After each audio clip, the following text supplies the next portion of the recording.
This podcast contains spoilers, so listen at your own risk or call back after you've watched the movie. You know who you call. Leave a message. Maybe they'll call you back. Then again, maybe they won't. We're having ourselves quite a little game of phone tag here. Ring, ring, ring. I usually get this guy's answering machine. I'll call you right back. If you're there, please pick up the phone. I really want to talk to you. I check my fucking messages every day when I come home from work. My answering machine, zero. I got a blinking light. All I have to do is pick up this phone right here, inform the cinema, and your plan's kaput. No, I ain't got no phone. I had to pull, because people calling all the time, and who needs the aggravation, right? Interruptions. Hey, man. Just left the cinema.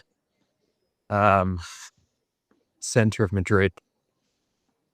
Walking home now, surrounded by just sort of general joviality. People, I just see like people entering a theater now to see Book of Mormon. Everyone out and about, weekends, smiling faces everywhere. And I'm just feeling absolutely fucking emotionally destroyed right now.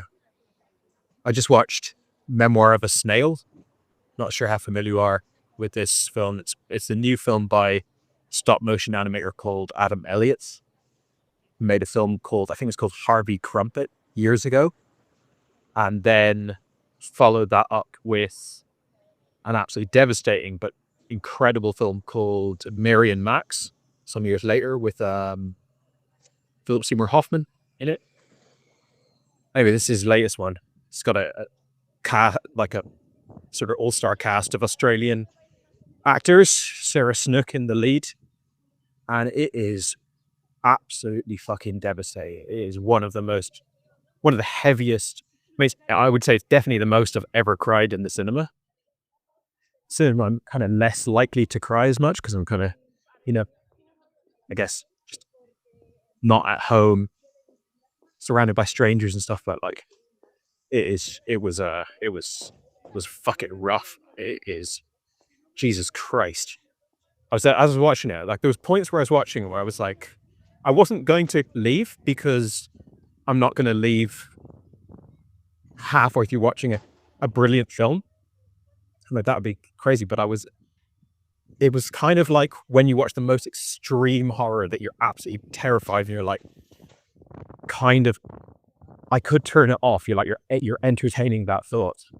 I was like, I could leave because this guy is just fucking with me. But this is like the director it really reminded me of was Lars von Trier. Films like Dancer in the Dark, for example. Like Dancer in the Dark, when you're watching that movie, there's certain things that happen in that film where you feel sort of almost violated as an audience member because no one's ever made you like sucked the life out of you that much before. And it's like, I didn't consent to this level of anguish. But at the same time, I think von Trier's best work is amongst my favorite films of all time. And I have great appreciation for a film that can really fucking do a number on me, whether it's, sadness or fear or whatever it might be. So whilst that was an incredibly difficult film to watch, that's also a compliment. Kind of like that film, The Act of Killing as well, where you're like, Jesus Christ, this is fucking bleak.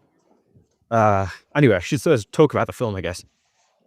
So it is like Mary and Max, and I forget if I've actually seen Harvey Crump, but I must have seen it, surely, at some point, but I can't really remember the details of it. But certainly Mary and Max, he seems to like to make films about, I guess, what would be very reductively called losers, right? The people who are like the least successful members of society. And by that, I don't just mean like financially or materially. I mean psychologically, emotionally, socially, just the, whatever people aspire to, the most glamorous, exotic, exciting, fun, carefree, fulfilled, beautiful existence that people tend to aspire to, he identifies the exact opposite thing on that spectrum. And it's certainly not a fiction that he's come up with. I mean, the stuff that's in this film is very true to life. It's very real. It's about, well, primarily about this one woman called Gracie, but also about her twin brother Gilbert, who are basically just, I mean, I think within the first couple of minutes of the movie, we've seen that they're born, their mother gives birth to them and dies in childbirth. And that's the beginning of their life. And their life just sort of continues being that unfortunate and that sad, I suppose, from that point on. And it's like, I think a lot of Von Trier's work has been accused of being like, it's sort of misery porn, you know? There's like people, I would never make this accusation, but people say, well, what's so special about someone just coming up with an innocent, lovely female protagonist and then just drowning her in shit for 2 hours, and that's your great art? Like people are very cynical about that, and I think all of Von Trier's films that are kind of described in that way offer different things. They're all doing a lot on a narrative level, on an artistic level, and they're not even all doing the same thing. They're doing different things. So there's so much to be accomplished within incredibly devastatingly sad stories. And I think in this film as well, I mean, it's constantly funny. There's comedy. I mean, there's probably some sort of a gag every minute in this movie. Not Jim Carrey, not that kind of funny, but that kind of, you crack a smile and it's the sadness and the bittersweet dark comedy intertwined together that gives it that factor. It's also just really interesting, this tapestry that he's painted. I don't remember that much about Mary Max, but I remember in sort of similar terms of like, he's thought of a lot of different things to maybe a lot of characters, subplots, little mini detours. It's actually got in a small role Dominique Pignon, who's in all of the Jean-Pierre Jeunet movies, and I didn't realize that until the end credits because it's quite a small part, but it kind of works nicely for this thing I had in my head where I was sort of thinking this as somewhat similar to Amelie. Amelie is very positive for the most part. Like, there's obviously lots of sad stuff in Amelie, but it's a very, like, people watch it as a feel-good movie. And but one thing I love about Amelie is that it's just so detail orientated. It's got so much in it, so many characters and props and locations and little kind of tangents and things like that. And that he does that to great effect in this film. So there's a hell of a lot going on in this film that make it worth watching.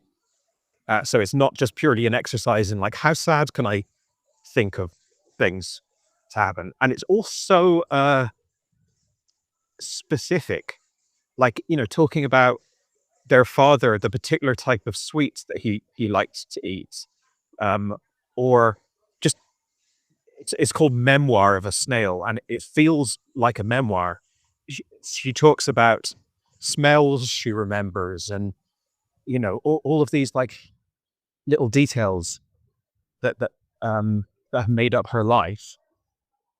And that's like, I kept on thinking, is this, because it's written and directed by Adam Elliot, and I'm wondering, where is this material coming from? If it's purely coming from his imagination, then that's really fascinating, because it feels very much like actual real recollections. I can't think of many examples where something is a complete fiction, but work like registers so evocatively and clearly as someone, like a real person's genuine testimony of their life. He's done an incredible job in mimicking someone's life experience, not necessarily the story, because the story is like maybe over the top in terms of realism, but the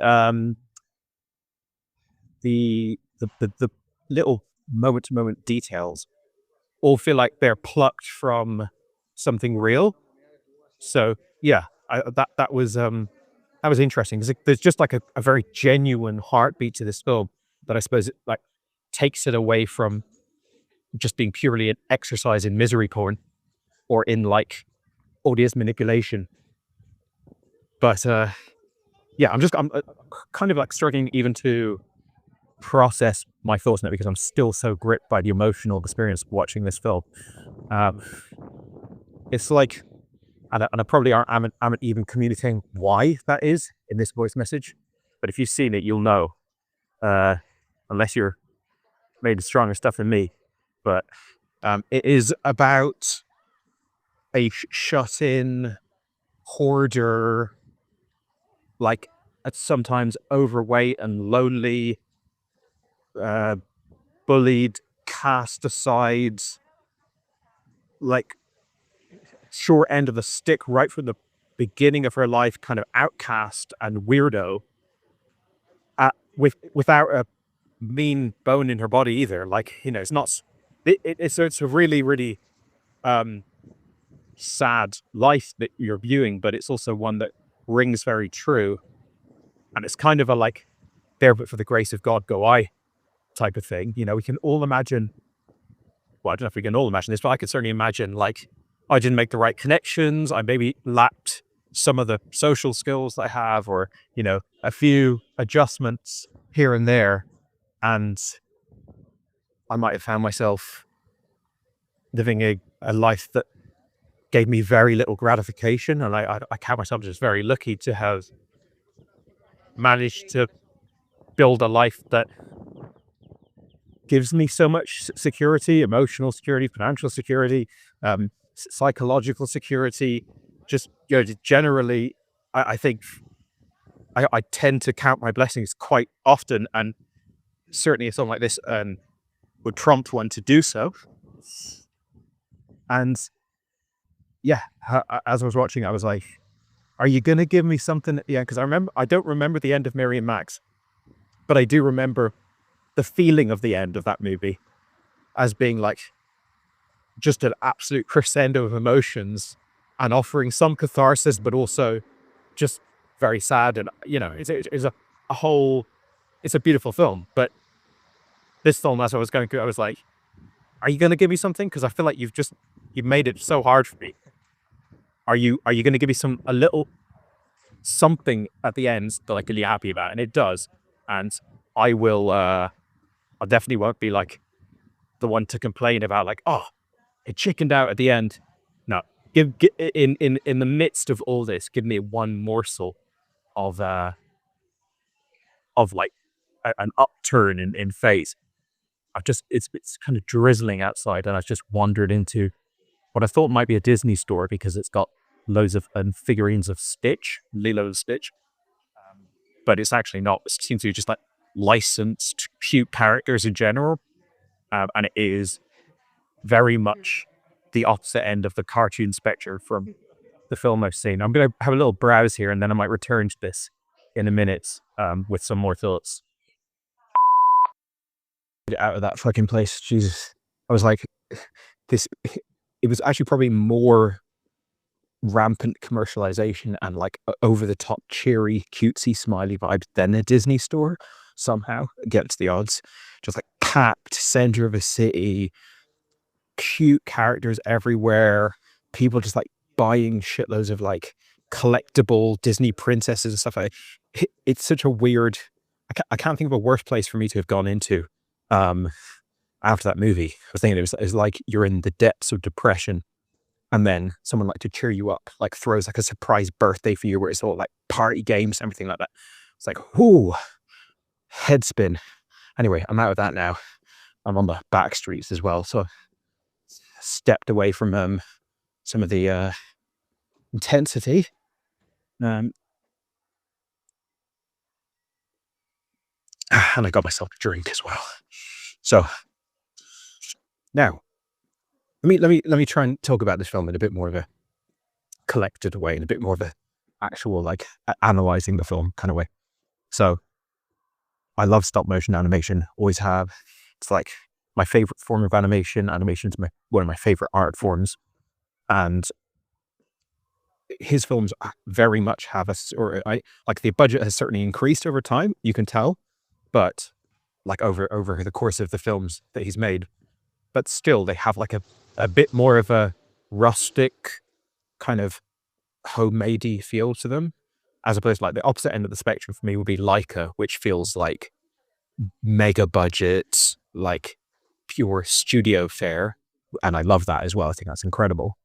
But this is very much kind of rough around the edges. Feels like it's directly adapting a very personal, sketchy aesthetic. I mean, in terms of like hand-drawn art.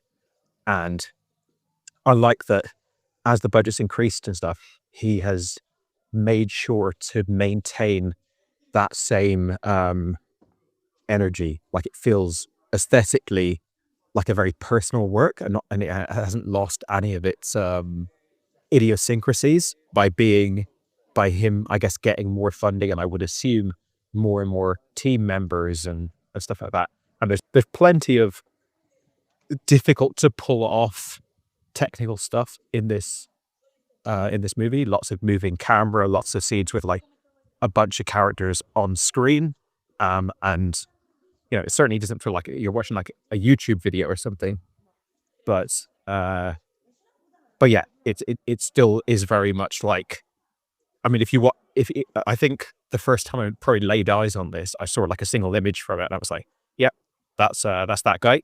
It's the Mary and Max guy." So that's nice.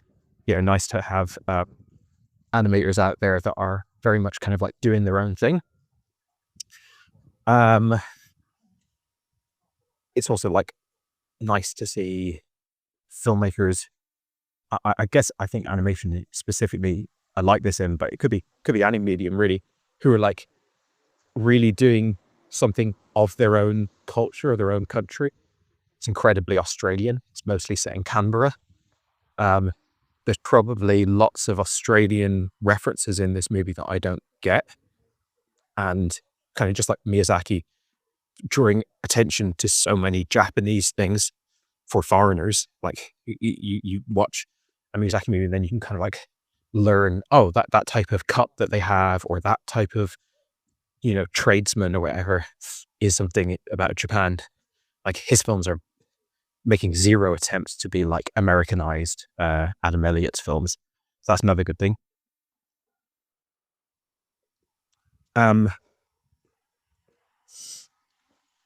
There's also like something I like about the sort of stop motion or animation in general form, where you can take the banal, take the everyday, and when you filter it through animation, just by virtue of the fact that you're constructing it, drawing it, you're not just like showing up and pointing a camera at something that already exists. It all has to be made from scratch. But that kind of almost elevates the observations and mythologizes them a bit.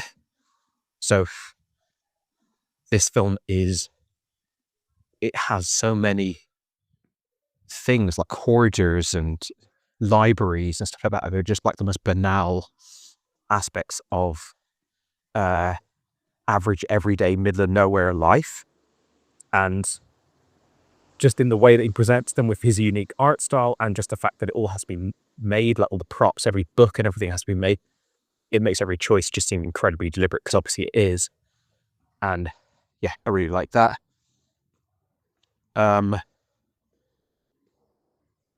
yeah, I don't know. I mean, it was a very powerful film, very, very emotional. I watched it after watching Mickey 17, the new like giant, big sci-fi blockbuster Bong Joon-ho movie. I was actually going to watch Hard Truths, the new Mike Lee, which probably would have also been devastating knowing Mike Lee. But there was too long of a wait between those two movies, and Memoir of a Snail happened to be just starting. I was thinking about triple dipping, but then I was like, nah, I can't handle, unless Hard Truths is like happy-go-lucky or something like incredibly upbeat. If it's remotely hard, I can't handle it after this. So I need to just get out, get some air, or clear my head. But I'm glad to have seen this one in the cinema. It's certainly not a film that requires being seen in the cinema at all, but I think it's such a emotionally powerful film to have it like up there on the big screen, resonating, probably added an extra dimension to it. So yeah, what more can I say? I mean, I feel like I haven't really talked that much in depth about the film, but I'm just sort of digesting it. I've literally walked out of it and started speaking to you. So when you catch up with it, maybe you'll drop in a bit more of a structured, less raw voice note, and then I can bounce off some of the specific observations you've made. But yeah, loved it. I really loved and I always have this in films and in real life, I suppose, but that thing when like outcasts who have nothing and they have almost nothing in this world. They have almost no one who gives a shit about them. They have almost no one in their corner. But the codependency that they have and the love that they have for their one or two relationships, in this case, her brother and her friend Pinky, is so inspiring, and it's so essential and just so valuable and so beautiful. Like that's an aspect of this type of these films that I really like. And that's certainly the case with Mary and Max. That's essentially the whole concept of Mary and Max. So yeah, great movie. And it's probably a good thing that it takes him so long to make movies, because I don't think I could handle another Adam. I'm actually, as I was watching it, I was like, I might be too old to watch the next Adam Elliot movie. Like he's been making movies basically the whole way through my adult life. And I'm now pushing 40, way less emotionally equipped to watch a film like this. Not least because I have children, and this is so the opening sort of 45 minutes or 40 minutes of this movie is just like children getting the absolute worst end of the stick imaginable, which is just so, there's nothing more saddening, I think, to most people, but certainly to me.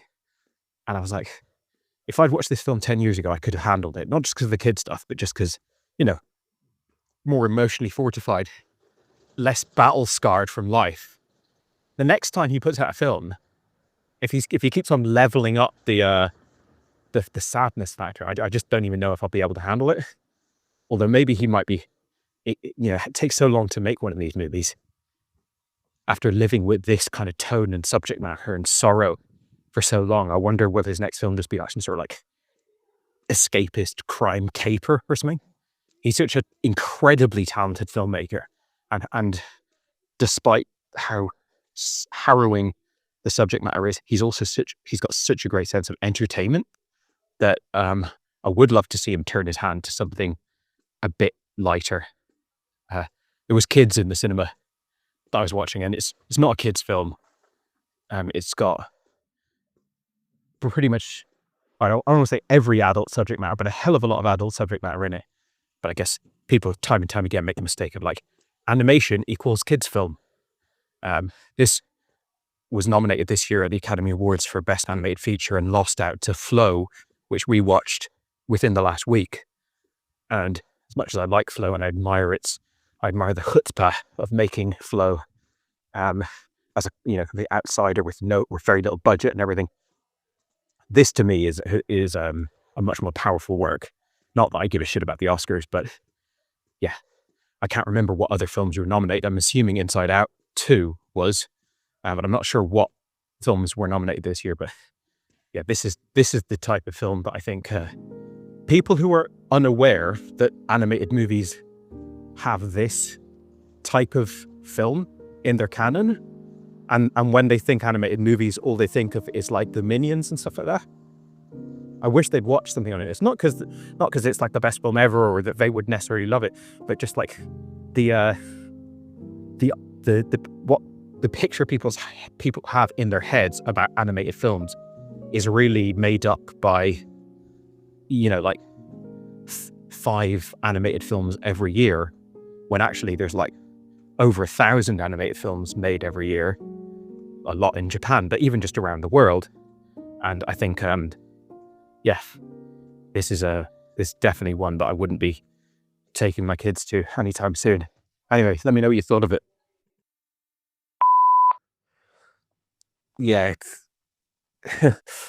remember when I mentioned that I saw Wings of Desire the other day, and I mentioned that I was like had a cold or flu or whatever, and then you're thinking, oh wow, like glad that movie worked for you. when you were feeling pretty shitty. Well, I think that I'm not one for trigger warnings, but there should be your sick warnings. Don't watch this. I mean, technically that would go fundamentally against my number one principle of a movie if I can make it so, which is to go in completely blind. So I'm not actually asking you to do that, but yeah, that was some type of film. That was a gut punch of devastation.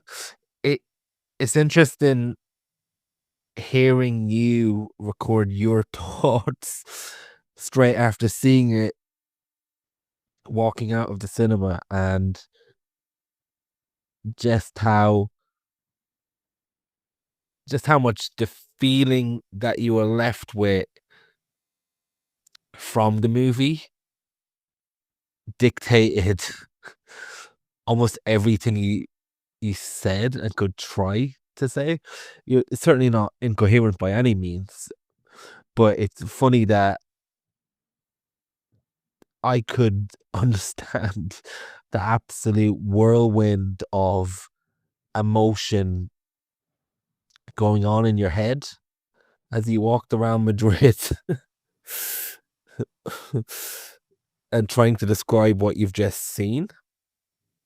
First of all, by the way, I don't know how kids could even have got into this movie. There's swearing, there's nudity, as much as nudity can be from stop motion. So I would have thought this would be at the very least the 15s, but maybe if it's an animation, even the sensory boards just miss it as well. It's quite baffling that kids could even get into this, and God help them. You mentioned that early on in this movie we get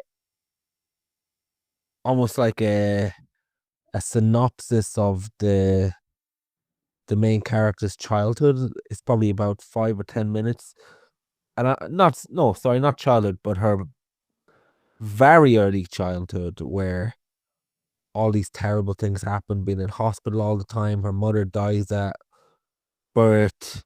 She's got a cleft palate. She's got asthma.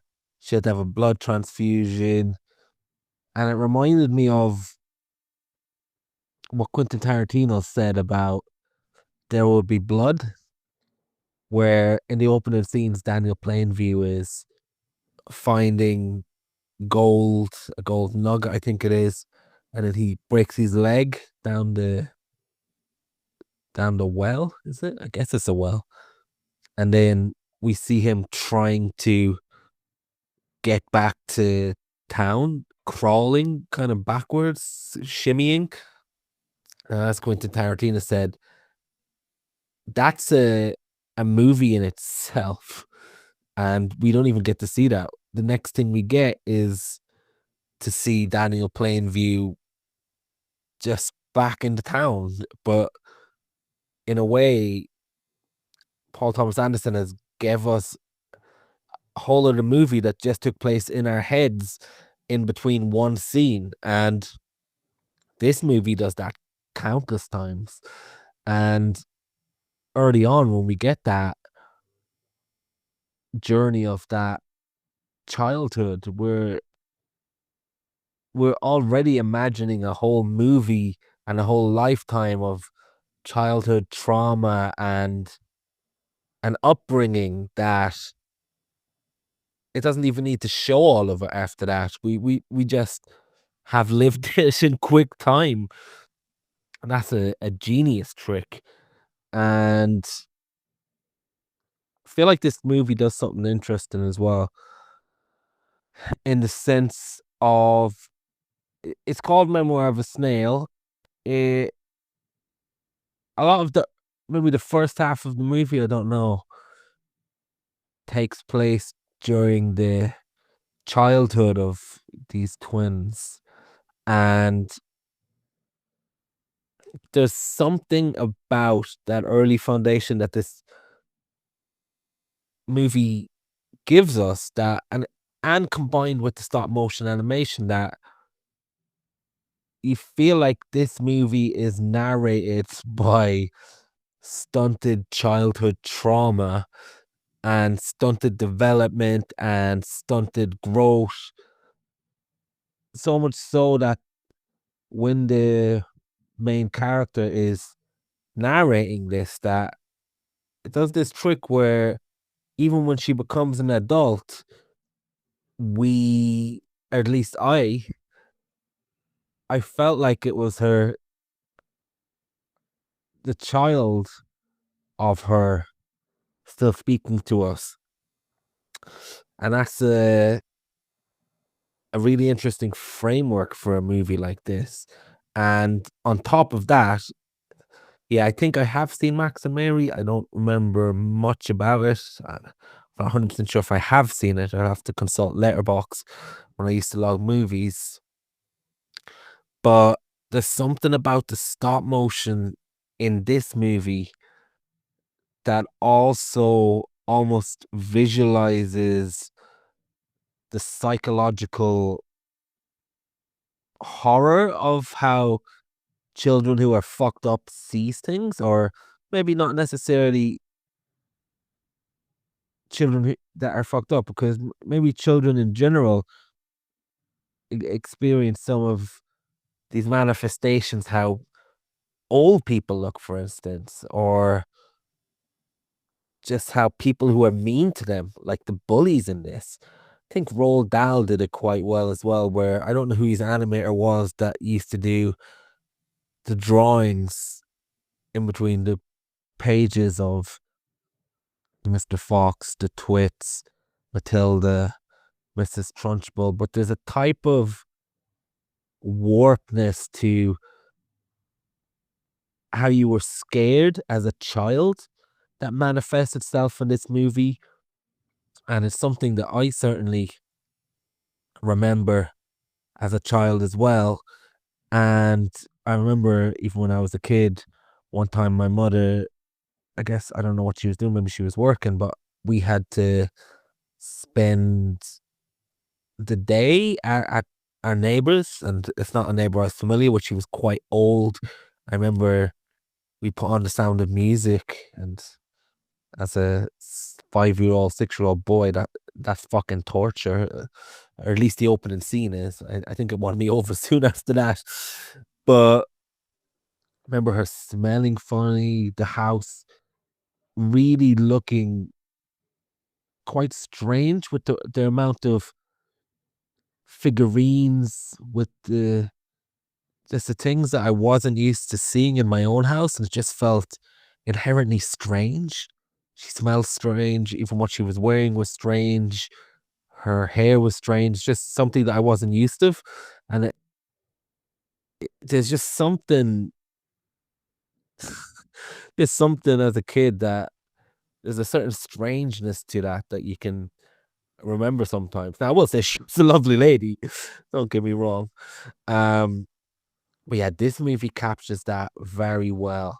And I was bullied in primary school. Used to be called Curly Sue, which is ironic for the the fucking chrome dome I'm rocking now. But just the way how scary bullies can be and how twisted they look to you. The stop motion in this works very well in the way it shows those scary faces, that it's almost how you feel about those bullies and how you feel about those people when you access your imagination as a kid, almost when you're trying to describe that feeling, and when you maybe have nightmares about it. I don't know. I can't remember if I actually had any nightmares about it, but if they look like nightmarish creatures because they've give you nightmares during the daytime, and even when the brother character gets sent to this apple farm, the way his adopted mother looks is like how a teacher who had an in for you kind of looks to you as a kid as well. So all this stuff is fucking brilliant. And like you mentioned, with there's something about it that mythologizes, as you said, and it adds a certain detail. The fact that everything is made. Like I said, that old lady's house that babysitted me.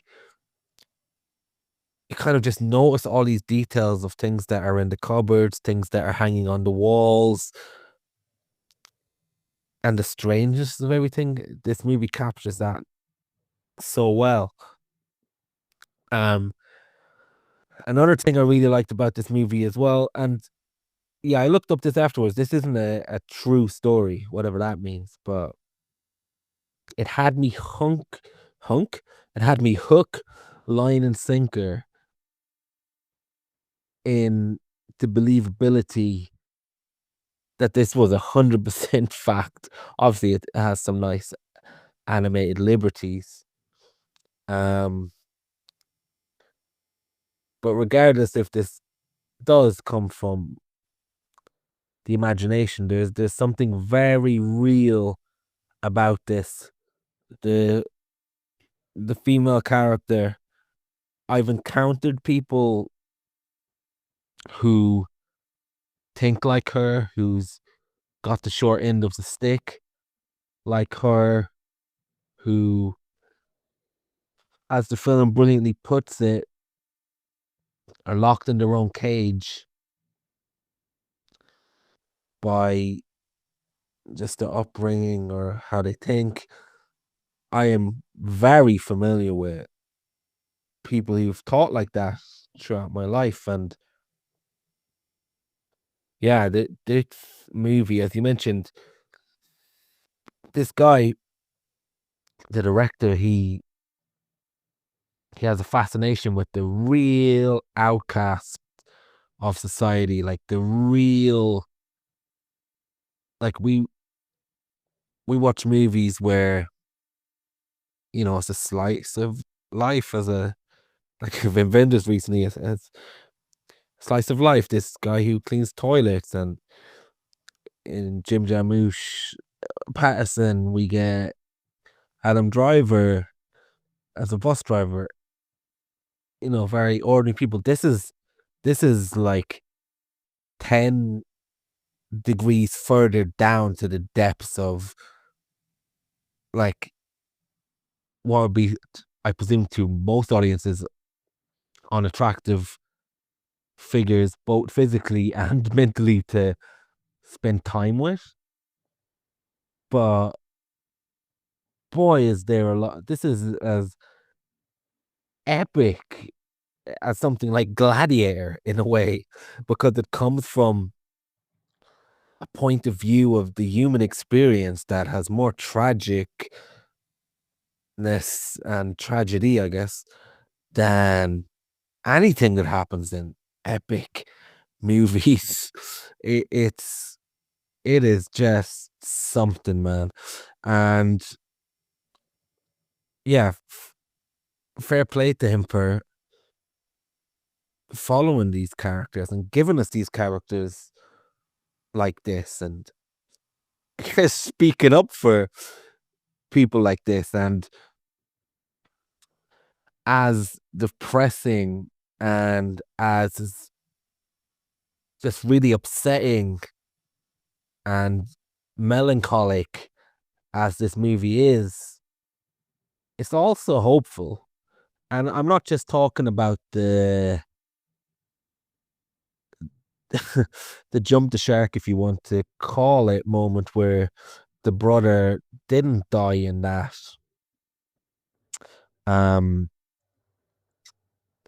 or that fire at the fucking orchard place. I'm not even talking about that, because this movie's so depressing. I felt like I took a leap with this movie where I'm thinking, okay, but that isn't the end, is it? That is what your stop motion film school allowed you to imagine once you started thinking about the stories of, I'm talking about the character. I felt like this is the ending that the character gave herself once she realized she could take tragedy and take twists and turns with her stories and give herself happy endings through her art. So I thought this movie was so fucking devastating that I didn't even buy the bone this movie throws us. I'm thinking, yeah, that didn't happen. That's just a story she wrote afterwards when she's doing a stop motion and going around to these festivals. And like you said as well, that this could be any of us, and with struggling to find connection, just having very few people that mean so much to you, but they are almost everything to your world, and nobody would remember you without those people, and you would basically be forgotten.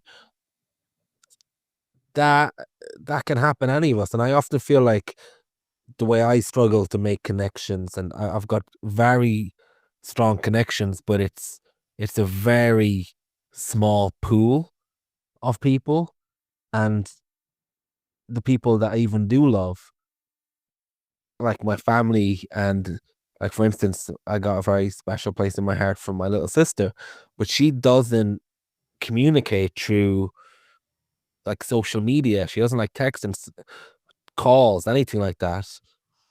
So I get to see her when I go back to Ireland, but I don't like flying, so I don't go back very often. And I'm with my partner now, and I'm very fond of her extended family. But I often think, like, so when my family pass in Ireland, I've got no connection to Ireland. I'm not gonna have kids. I really like animals. I've got 2 cats, but they don't live very long. And then, like, if anything happened to my partner, then our family are my family now, but based on the type of connection, how hard it is I find to maintain connections, that would happen. So I could very well see a situation with myself where I'm the Irish guy that I see sometimes over here in England, just going to the cafe by himself, and you're thinking, how did that guy become that? Like, I can see the cracks of that scenario in myself sometimes. So just following this character was quite it's quite something. But anyway, what I meant to say was, with the brother, so we got that ending that just give us something. Well, I'm not even talking about that optimism. I'm talking about this character has been through the ringer. We've been through the ringer with her. She's had horrible luck, horrible situations. Her husband was just everything that happens with this character ends like more or less tragically. Her best friend dies. Her husband is a pervert. Her brother, so she thinks, dies. But at a certain point, she finds the optimism. She decides to change. She becomes released from her cage, and still, despite everything that happened, tries to make a go of things, and her glass still becomes half full, as she says early on. And that is inspiring. And that is what the takeaway from this film, once the grip of everything that is such a downer in this film is released from you. And that's an important message. And another thing about this film as well that I really liked is, again, it's Memoirs of a Snail. I felt like I was almost reading a book and being read to, in a way. It was very literary, whatever the fuck it's called. It was like a book. Can't talk right now. I've got a fucking cold. My throat's sore. Yeah, it was like a novel almost, and how the narration, everything we're seeing, it felt like turning pages to me for some reason. And yeah, I think it's very special. It's not an easy watch, but it's just something that I'm glad exists in the sphere of filmmaking and animation. Hey man, thanks for sending through that message. It's good 24 hours since I watched the film, so I'm fully emotionally recovered. I think I've seen another film in the interim as well, so yeah, I've had a chance to kind of reflect on this movie. I've been watching some interviews with Adam Elliot, and yeah, definitely sitting really well with me. I think it's a masterpiece, really. But yeah, just touching on some of the points that you've brought up there. You talked about how, like, that sort of Tarantino quote of, you see one fleeting moment in a film and you sort of think to yourself, that could be an entire movie. I'd be happy to watch that as an entire movie. And as I said, this film is like full of little vignettes, full of just brief situations that the character falls into. Or this is again why it reminded me of Amelie, because she's constantly referencing, and again why it's fitting that it's called Memoir of a Snail. It's like constantly referencing things. It's a collection of endless details and memories and stuff like that. And we get to see that on screen. And because it's stop motion, we know that they had to build that and they had to construct that just for that one sort of, 15-second vignettes. And many of them are rich enough that they could easily have sustained a lot more than the amount of time that they're actually on screen for. But, it's always moving on to the next interesting thing. And sometimes that can kind of backfire when it's like, you're just getting completely inundated with a million different factoids or whatever. And you eventually go, what is this amounting to? But if done well, it can be a really powerful way of telling a story. I think the recent animated film, Apollo 10.5, I think a Space Age Childhood or something like that, Richard Linklater, that did a really good job for me of, like, it is just endless details, but the point is to really sum up his childhood or sum up a childhood. And I think it does a good job with that until it deviates away from that model and goes into a sort of fantasy thing. And yeah, there's been a few other ones over the years that do this. I think a few years ago, there's an Italian film, The Hand of God, which is all set in one summer. So it's not like a life story, but it is, again, just like, let's show you a whole tapestry of information. And yeah, I think this film does a great job of, like, always giving you engaging and interesting stuff to look at, but it's all painting a character portrait and painting a vivid picture of the life of this protagonist and her brother. So yeah, really liked that sort of construction of the film. I'm just having a drink now. You mentioned that the main character, even in adulthood, kind of reminds you of a child.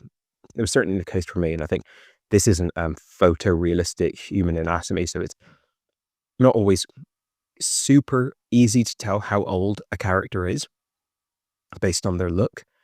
I mean, sometimes they're like designed like Pinky to specifically scream, I am really old or I'm really young or whatever. But the main character, as she evolves over the, the decades that the film is set over, she doesn't look too different. And she's narrated by Sarah Snook in the same way throughout the film. So you kind of, you don't really get that much of a distinction between her younger self and her older self, but it works quite well because the whole film really is set on a bench in Pinky's garden, and everything we see is just sort of flashback, and it's a character at that present day age telling you about her at all these ages. So it kind of, the testimony is a singular moment throughout the whole film. So it kind of works fine for me. And also because she's in a bit of a state of arrested development, like she kind of breaks free of the shackles of a lot of what she's been dealing with very late in the film. But for most of the film, she hasn't really evolved that much beyond what she was like as a child. In a way, she's still just like scared and retreated from the world. So that kind of childlike energy worked pretty well for me throughout. You mentioned, as we do in conversation about virtually every film we have, you mentioned Patterson. I think we need to rewatch Patterson because it might be the most like oft referenced and significant totem in our understanding of film at this point, at least communally between the two of us. I think we just constantly go back to it as a point of comparison. And you said, yeah, that these characters are like a lot of rungs down the ladder from the protagonist, main character Patterson, played by Adam Driver, in terms of the station that they're at in life. Yeah, absolutely. I mean, Patterson is a portrait of someone who's very self-affirmed, who has a rich internal life, very fulfilled, if memory serves. I do need to go back and reread. Oh, my phone acting up for me.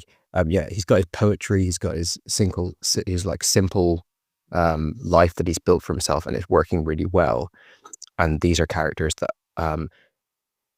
whether they're just like completely passive and just being like pushed around, or they're like very decisive and powerful, like the Christian family, the elders of that Christian family.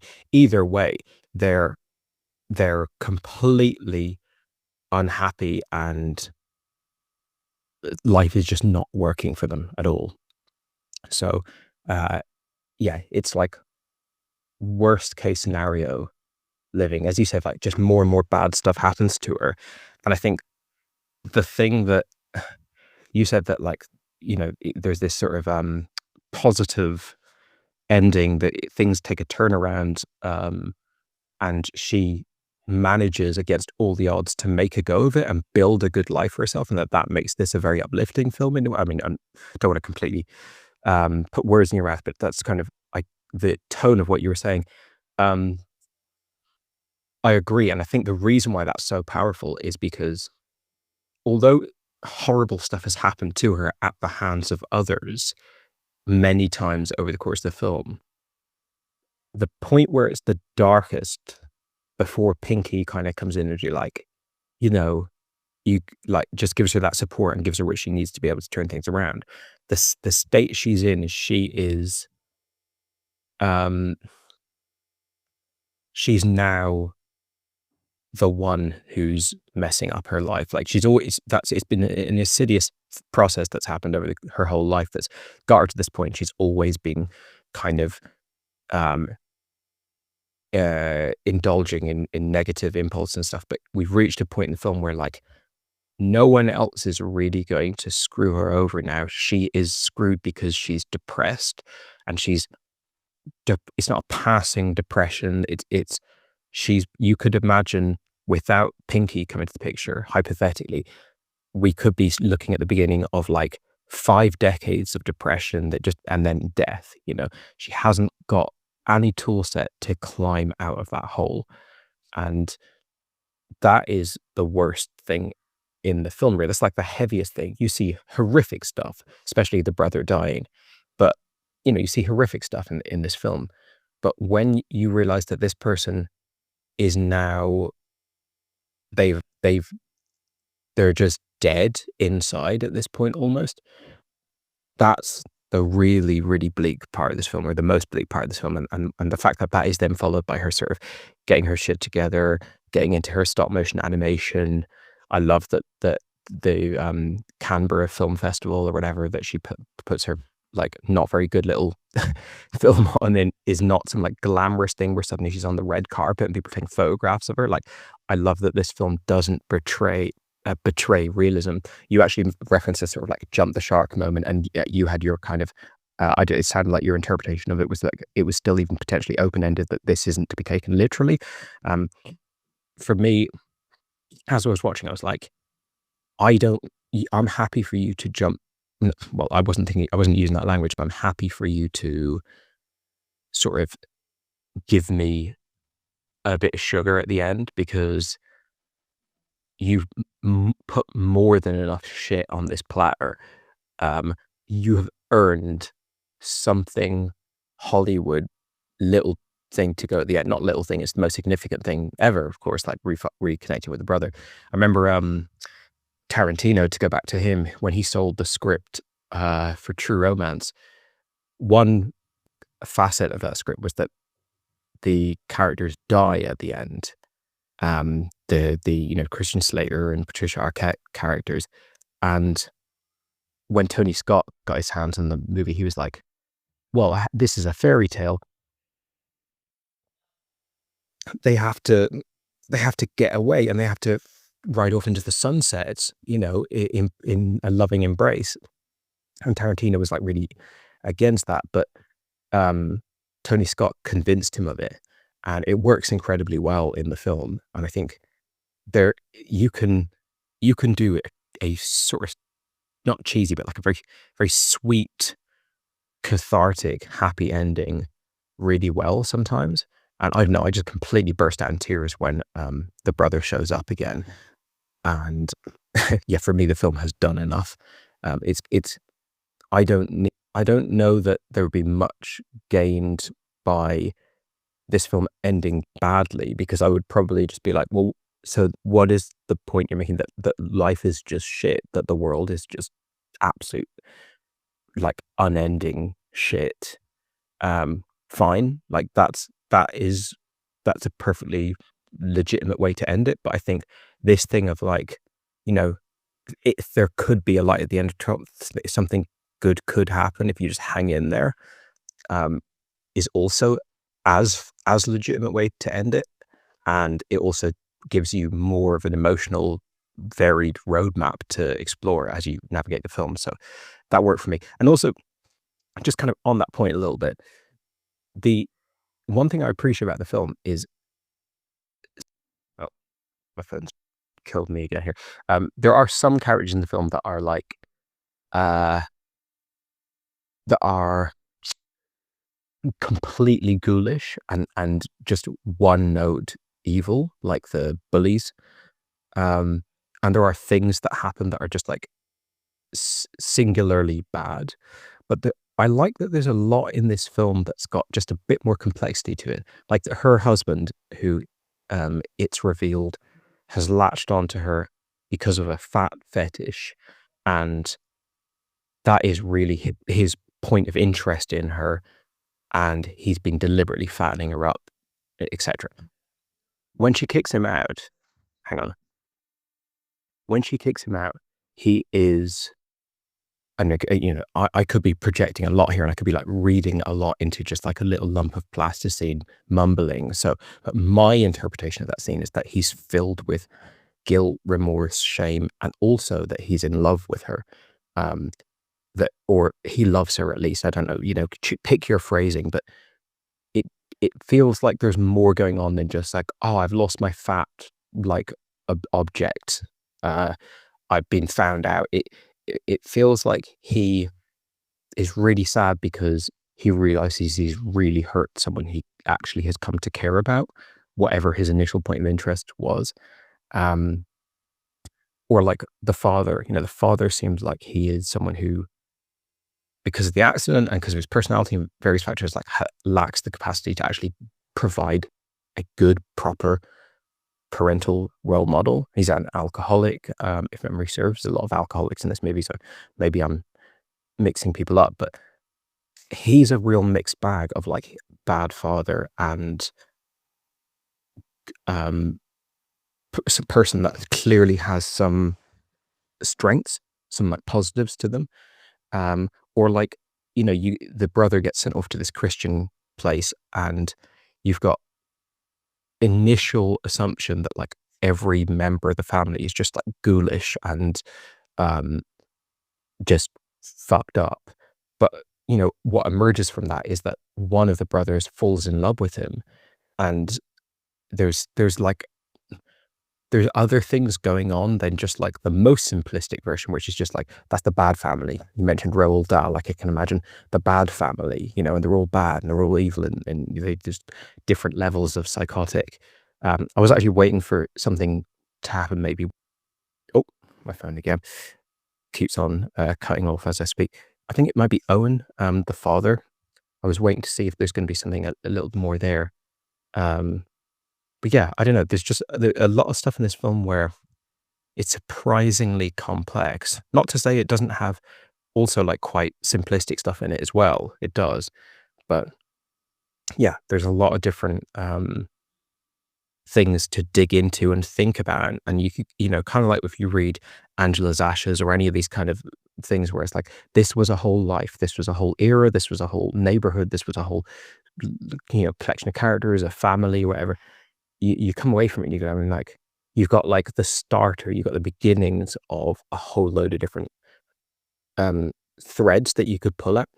So anyway, in short, really love the film, and have, been thinking about it and growing fonder of it since. And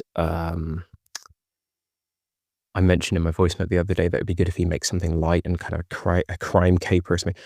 He is talking about his next movie, which will probably be in like 10 years, I suppose.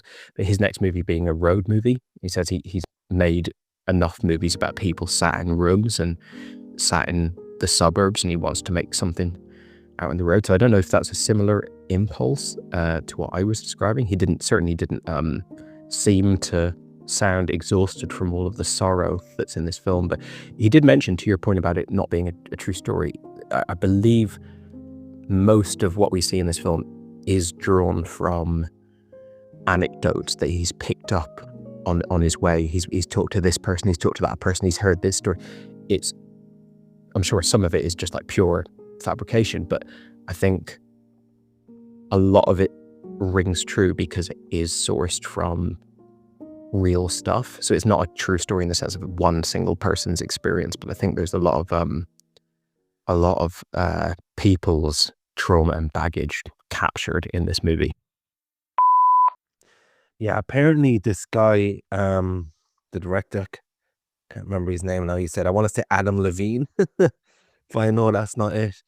He calls his style of claymation and the subject matter clayography, which is quite interesting that he puts, like, he's got a real idea of what this collaboration of animation with real stories is. And I think as well, you mentioned, I think either you heard it in interviews with him or or somewhere that like it's from anecdotes and people he's met at these stories, and he's composited it into characters. Well, funnily enough, with the story of when the twin decided to do the blood transfusion and he thought he was going to die, but he was happy to do it anyway. I had read that story verbatim on a Reddit thread, like verbatim, about from nurses who were just sharing stories of unbelievable things they witnessed, acts of selflessness. And it was so verbatim that I thought, wait, did someone from the Reddit thread get that from this movie? Although I feel like it was a Reddit before the movie. Or did this guy come across that story on Reddit or somewhere like that, or someone told it to him, and it's just such an unbelievable story that he incorporated it. And in fact, he incorporated it seamlessly because you buy that character, and it really adds to the character development of these two twins, and it goes perfectly with what we're already told, that they have two different souls and one heart. Not literally, but that's how it's described in a literary way. And the other thing, to your point, that there's depth in between these things, with these characters, like the husband, the the guy who is a bit of a creep. Yeah, you're right. There is something. I don't think it particularly gives us what he says. And I'm not sure if he says he loves her, but we get the impression that just like we've been following the main character's darkest days, we could easily leave her and continue this guy's story, and we get a really comprehensive background of his struggles and his life, and even characters like the judge as well. That comes back. That's a great callback as well, when there's the judge at the end, and like you said, the guy in the orchard. You kind of get the impression, because we get so many vignettes and so many stories, we could easily follow any of these characters and it'd be really rich. Pinky, the people who own the orchard, we could follow these characters and we'd probably get more to them. You feel like even though we get one face of some characters and a hint of multiple faces of other characters, we kind of get the impression that there's a lot to all these characters, which is quite an achievement. And what was I going to say? No, I can't remember now. My voice is fading with this sore throat, but maybe it'll come back to me later. But yeah, with the road movie that he might do next, that would be fantastic. I love that. And like you said, a lot of the time is spent in houses. I'd love to see what a road looks like in his claymation, and vehicles driving along. We get a little bit of that with the saving the snail crossing the road and whatnot, but just a whole movie based on that would be fantastic. Yeah, he's got such a strong visual sort of design aesthetic that the prospect of seeing him apply that to something completely different, like a road movie or whatever, is really interesting. Just sort of, how does he construct that world? And yeah, you mentioned the blood transfusion thing. That's definitely a story I've heard before. I think it's one of these things where it's probably happened to a bunch of people, like a bunch of kids. Maybe not in exactly the same way, but it just seems like a thing that you can imagine, a misconception that you can imagine a child having in that situation. And I think I've seen it on Reddit, I think I've seen it in movies. It's probably one of these things where like some people are genuinely like testifying to what's happened to them, and other people are just sort of pretending it happened to them or happened to someone they know, just to post about it on Reddit and get upvotes, which is a bizarre thing that people do. But yeah, it's the first massive sucker punch of the movie for me, because when it popped up, the fact that she was going to, and it's very early in the movie, it's probably the first 5 minutes, when it pops up that she's going to die unless, or her life is very much under threat unless her brother donates to her, and we don't know anything about the brother at this point. I thought, okay, well, the bad thing that's going to happen now, having seen Mary and Max and knowing that he has a bit of a penchant for, horrible stuff happening. I was like, the bad thing that's going to happen now is that the brother's going to say no, and like she doesn't have anyone in her corner on her side. And that, I was like, that would be quite simplistic, and quite, that's the worst version of this movie, I think, where it's just like everything bad that can possibly happens to her happens. But what actually happens, where he says, okay, but he's really scared, and he's like, when am I gonna die?